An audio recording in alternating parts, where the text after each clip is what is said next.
Hello and welcome back to the second session on the topic of effect measure modification. In this session, we'll see how to identify and report effect measure modification.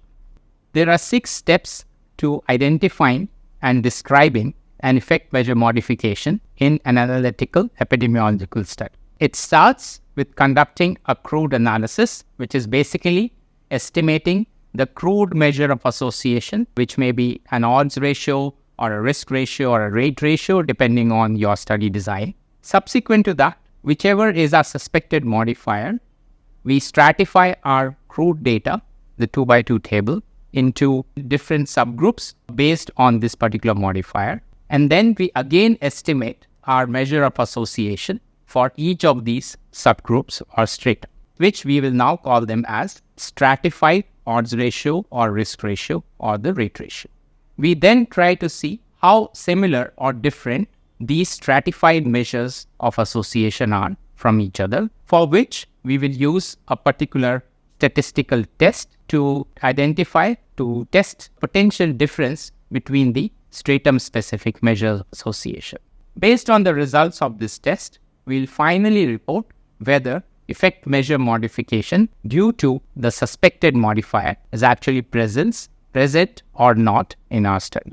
So let's go through an example to illustrate these 6 steps. This is a case control study looking at the effect of breastfeeding on death from diarrhea among children. In this study, so there were 170 cases. Cases are children who died from diarrhea and controls are healthy children. So we had 170 cases and 340 controls.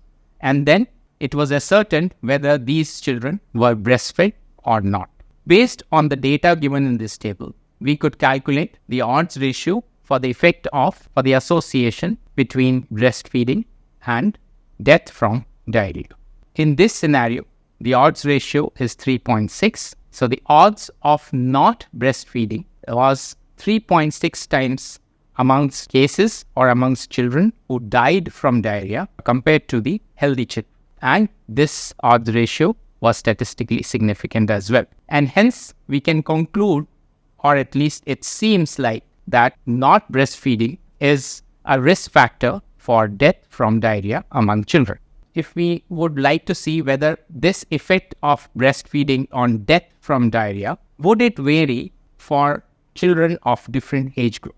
So we are suspecting age of the children as a potential modifier for the effect of breastfeeding on death from diarrhea. So we go to the second step, which is the stratifying our data by suspected modifier. So here we have stratified the data by age. The cutoff here is 1 month of age. So we have infants below 1 month of age and we have infants more than or equal to 1 month of age. So the entire data set has now been divided into 2 stratum, infants below 1 month of age and infants above or more than or equal to 1 month of age. Once we've done this stratification, we would then estimate our odds ratio for each of these strata. So this is the first strata of infants less than 1 month of age. And here, as you can see, the odds ratio is 32.4. Of course, so what that means is that the odds of not breastfeeding is 32 times among children who are infants below 1 month of age who died from diarrhea compared to those who were healthy children. If you look carefully here, our confidence interval is it ranges from 6 to 203. Although it remains statistically significant, the reason why it's so wide is because the sample size for this particular strata is pretty small. The second stratum of infants more than or equal to 1 month of age, again, we calculate the odds ratio, the stratified odds ratio for this stratum, and that amounts to 2.6, which again is statistically significant. However, you can see that the true stratum-specific odds ratio seem to look at least quite different. One is 2.6, the other is 32.4. The next step is to see whether these stratum-specific odds ratios are they different from each other or not. So we need to judge the heterogeneity of the measure of association between the 2 strata. So here we would like to know whether the two stratum-specific odds ratios are really different from each other, statistically speaking. Do you think that 32 is different from 2.6? Well, it seems to be quite evident that it's almost 10 times higher in one stratum, which is infants below 1 month of age, compared to infants more than equal to 1 month of age. In general, we need to look at the public health implication of the difference in these two strata. And as they say, to be a difference should make a difference. So here it definitely looks like these two are really different. One is way higher than the other. However, this may not be the case all the time, and we may see that the stratum-specific odds ratios they may be different, but difference may not be so obvious, and hence we would be tempted to use a statistical test to check out this difference. And one of the statistical tests to know the heterogeneity of the risk ratios or odds ratios or the rate ratios is the Breslow Dataron test. Depending on the statistical software, there may be other statistical tests that your software would be using. So it would be a good idea to actually look into beforehand, based on the software that you're using, which is the statistical test of heterogeneity that your statistical software is using to compare the stratum-specific odds ratios. Finally, of course, the public health judgment is really important. So what would we conclude from the results of this case control study? Overall, we saw, yes, that not breastfeeding was a risk factor for dying from diarrhea for infants. However, once we stratified, we came to know that the protective efficacy of breastfeeding is much more marked among infants under the age of 1 month compared to older infants.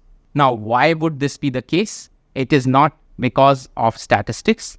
It may actually correspond to a biological phenomenon in that the infants below 1 month of age are more susceptible compared to the older infants. Finally, to summarize, in terms of describing effect measure modification, when you are designing your study, you're making your analysis plan, you should anticipate that there may be effect modifiers in your study. And similar to what we did for confounders, we would want to collect data on these effect modifiers so that at the time of analysis, you would be able to actually do a stratified analysis and look for this effect measure modification and, of course, test for it to see for the presence or absence of modification due to this particular third factor.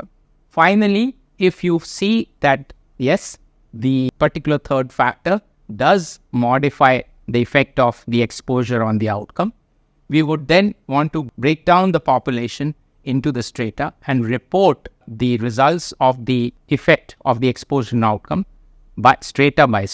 What happens in the presence of the modifier and what happens in the absence of the modifier. And that is how we would be able to summarize the phenomenon of effect measure modification.